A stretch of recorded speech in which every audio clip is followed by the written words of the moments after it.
dapat 1 miliar dari bisnis online? Emang mungkin? Nah, sebenarnya mungkin banget. Nah, dan video ini gue bakal bahas nih, gimana sih caranya kalian bisa dapetin 1 miliar pertama dari bisnis online.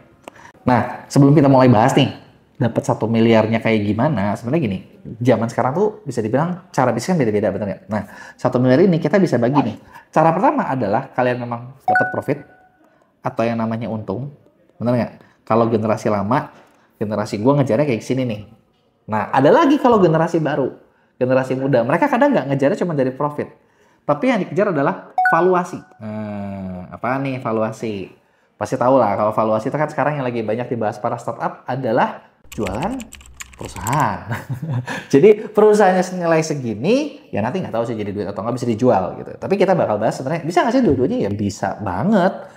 Gitu kan, karena caranya tuh bisa dua macam kan, bisa benar-benar memang kita ngejar jualan dapat untungnya segitu 1M, atau ya memang ya udah yang penting perusahaannya omsetnya senilai segitu dulu, karena kalau perusahaan udah senilai segitu ya bisa juga dijual kan, bener nggak? Untungnya mungkin nggak seberapa gitu loh, nggak nyampe segitu, tapi kan nilainya tetap 1M. Tinggal ya kalian tinggal pilih sih caranya mau yang mana. Gue bakal bahas dua-duanya gitu ya, karena sebenarnya caranya basically bener-bener sama gitu, caranya mirip, cuman beda di apa ya, sebutannya aja kali ya.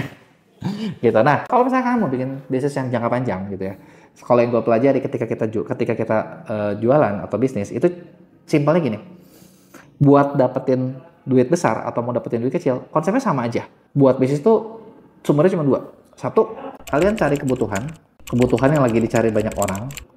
Kedua, kalian cari masalah yang lagi dialami sama banyak orang. Nah, apa bedanya nih dari kebutuhan sama masalah?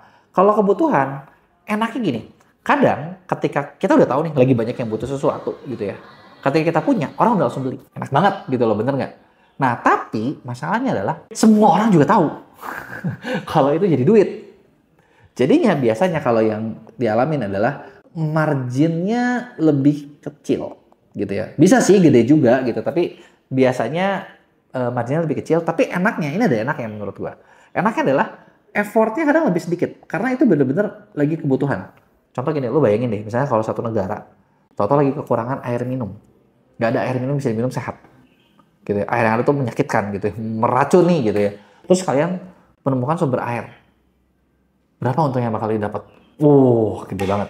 Bener nggak? Kalau kayak waktu zaman COVID kemarin, itu kan banyak banget orang-orang yang jadi kaya cuman dengan jualan masker. Kenapa? Lagi dibutuhkan. Semua orang lagi pakai gitu ya. Cuman ya tadi effortnya enak sih gitu. Langsung ini, cuman biasanya saingannya banyak dan itu kadang bisa mengerus margin. Kenapa ya? Balik yang tadi gue bilang, semua orang tahu kok kayak masker, semua orang langsung nyari masker, semua perusahaan langsung bikin masker gitu ya. Nah, kalau yang kedua, cari masalah. Nah, kalau cari masalah, kadang ini kita bisa menemukan hal-hal yang orang belum jadiin bisnis, tapi bisa kalian jadiin bisnis gitu. Nah, di sini effortnya pasti lebih besar gitu ya. Effortnya pasti lebih besar, penolakannya, tentangannya pasti banyak, kadang bisa bikin heboh nasional juga. Contoh kayak, ingat ya waktu zaman ojek online awal-awal tuh, kan sampai di demo di mana-mana, bener nggak? Sampai ribut-ribut. Kenapa? Karena sebenarnya yang namanya ojek online, online riding itu menyelesaikan masalah gitu loh. Ada masalah diselesaikan, tapi kan ketika menyelesaikan masalah bisa jadi ada pihak lain yang kalah gitu loh. Nah, itu effortnya lebih besar, tapi marginnya, nah di sini nih marginnya harusnya biasanya normalnya lebih tinggi. Kenapa ya tadi? Dan kompetitor juga kadang untuk menemukan masalah itu kayak bisa lama gitu. Meskipun bukan berarti gak ada kompetitor ya. Kalau kita lihat kayak ojek online aja di Indonesia, waktu awal cuman ada Gojek, kayaknya nggak lama masuk Grab, terus makin lama sekarang makin banyak. Yang nyoba bikin tambahan-tambahan banyak gitu. Yang udah matinya juga banyak gitu. Itu yang kejadian ya. Nah, jadi buat dapat 1M tuh kayak tadi, buat dapetin hasil gede, inget nih, kalian mau main di mana nih? Mau main di kebutuhan atau mau main di masalah? Karena bisnis selalu bergerak dari dua situ. Nah, kalau udah, terus harus ngapain? What's next? Nextnya adalah ya kalian bikin dong model bisnisnya mau kayak gimana. Model bisnis zaman sekarang kalau dilihat itu banyak banget, macem-macem banget. Tapi kalau menurut gue ya, kalau secara utama tetap cuma 4 macam gitu. Cuma 4 macam utamanya. Cuman ya namanya aja udah makin aneh-aneh gitu ya. Yang pertama, udah pasti lo harus jualan. Jual. Mau jual apa? Mau jual produk fisik kek, mau jual produk digital kek, whatever itu ada produk yang dijual barangnya. Bener nggak? Namanya mau jual langsung kek, mau subscription kek, mau premium kek, apapun itu, yes, itu adalah jual. Bener ya? Jadi yang pertama. Yang kedua, itu juga bisa kalian memang bikin yang namanya service atau jasa gitu ya. Service ya macam-macam juga. Itu jadi kedua. Yang ketiga adalah kalian main sewa. Nah, sewa ini kan ya macam-macam juga gitu loh. Jenisnya nanti anak-anaknya banyak juga, tapi sewa. Kita orang cuma dipakai buat pinjam doang. Dan keempat yang sekarang lagi cukup in juga adalah sponsor. Sponsor tuh gimana? Ya udah, kita membuat sebuah traffic yang besar, nanti orang-orang mensponsorin gitu. Donasi atau apa gitu kan. Contoh kayak misalnya di Amerika cukup hits ya, OnlyFans gitu ya. Di Indonesia juga kayaknya hits sih. Bener nggak? Itu yang dicari apa sih? Ya sponsor gitu loh, bener nggak? Iya kan? Orang-orang mensponsori gitu kan. Kalau udah bikin model bisnis, pilih dari sini apakah kita memang cuma bisa pilih satu, apakah bisa dikawinin, ataukah bisa semuanya? Ya semuanya bisa digabung-gabungin. Terserah mau dari mana dulu. Cuman biasanya kalau langsung gabung pusing juga sih. Mungkin 1-2 macam dulu. Nah, langkah berikutnya adalah buat dapetin bisnis 1 miliar, kalian harus bikin segmentasi ini. Segmentasi ini buat apa? Karena nanti bakal ngaruh ke yang lain. Segmentasi pasarnya mau kemana. Nah, secara umum bisa dibagi 3 juga. Mahal, sedang, murah. Bedanya apa? Kalau mahal, yang bisa belinya sedikit. Tapi duitnya gede. Kalau sedang, yang bisa beli lebih banyak, duitnya lebih dikit. Kalau murah, yang bisa beli banyak, tapi duitnya dikit. Nah, ini ngaruh di mana? Nah, ini nanti bakal ngaruh ketika kalian bikin goal setting. Nah, goal setting gimana? Contoh, kita mulai ya. Kita mau punya goal nih. Goalnya adalah 1 miliar. 1 miliar mau capai dalam berapa lama? Mau 1 tahun, mau 2 tahun, atau mau 3 tahun? Nah, kenapa ini gue tanya? Karena ini bakal nentuin target kalian. Contoh, misalnya kalau mau 1 tahun. 1 tahun 1 miliar, artinya 1 bulan, itu kalian perlu bisa mencetak uang kurang lebih 85 juta. Kurang lebih ya. 1 M lebih dikit lah. Dari 85 juta ini, nah dibagi nih. Sebulan harus jual berapa barang? Ke berapa orang? Nah ini kan tergantung. Mahal, murah, sedang. Kalau mahal, misalnya kalian jualan barang yang harganya 10 juta deh kalau mahal ya. 10 juta berarti kalian cukup mencari 8,5 pembeli. 8,5 pembeli dalam 1 bulan. Bagi lagi deh, seminggu cukup nyari 2. Selesai. Ya kan? Kalau yang mahal. Kalau yang misalnya mau yang, aduh 10 juta gue nggak pede nih bisa jual. Yaudah, lo mau yang jual harga berapa? 1 juta deh. Oke, sedang ya. 1 juta. 1 juta berarti 85 pembeli. Gitu ya. Kalau misalnya, aduh bisa lebih ini nggak? Bisa. Lu jual barang 100.000. Nah, gini kan. Kalau 100.000 berarti 850 orang pembeli. Nah, tinggal pilih yang mana. Nah, inilah menentukan. Nah, kenapa gua bahas ini di awal? Karena dengan gua bahas ini di awal, kalian kebayang mau carinya yang mana modelnya nih? Murah, sedang, mahal. Nah, ini nanti nentuin juga kemana. Nentuin ke kita mau bikin produknya kayak gimana. Kan nggak mungkin kalian pengen jual barang 10 juta dengan kualitas 100.000. Nggak ada yang mau beli, bener nggak? Nah, di barang 10 juta, dijual 100.000 juga belum tentu orang mau beli. Kenapa? Nggak percaya.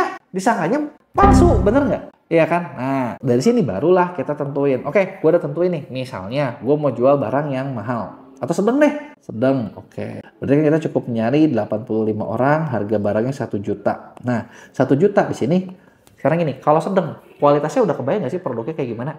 Berarti kan, oh ya udahlah cukup bagus, tapi jangan mahal-mahal amat, jangan premium-premium banget, yang sedang-sedang aja, gitu kan. Nah di sini kita nanti bakal ngurusin ke, gue mau cari produk kayak gimana ya, mau bikin supplier kayak gimana ya. Kan udah bahas dulu, cari masalah atau mau cari kebutuhan. Misalnya, mau cari masalah nih, oh masalahnya apa? Oke, mau cari masalah karena kayaknya banyak orang zaman sekarang tuh pola hidup nggak sehat, jadi kelebihan berat badan, mau nurunin berat badan. Model bisnisnya adalah jual produk misalnya. Nah, produknya harganya 1 jutaan. 1 jutaan. Berarti kalau jual 1 juta kan nggak mungkin produksinya 800.000, bener nggak? Perlu margin yang cukup lumayan. Dari margin ini, katakanlah kita mau biaya kasarnya, kalau jual 1 juta, idealnya itu modalnya kurang lebih di 400 sampai 600.000. Nah, di sini kita nyari nih baru nih supplier seperti apa nih yang bisa ngasih barang seperti itu gitu. Nanti dari sini baru kita bakal bikin gimana cara bikin produknya biar jadi menarik. Kemudian, nah kalau misalnya ini udah kebayang nih, oke, cari barang segini, ininya seperti ini, suppliernya seperti ini. Nah kalau udah ngapain? Nextnya adalah kita cobain bikin produknya. Nah produknya ini kalau mau laku gimana? Sebenarnya rumus buat laku keras itu simple. Value yang didapetin sama konsumen harus lebih besar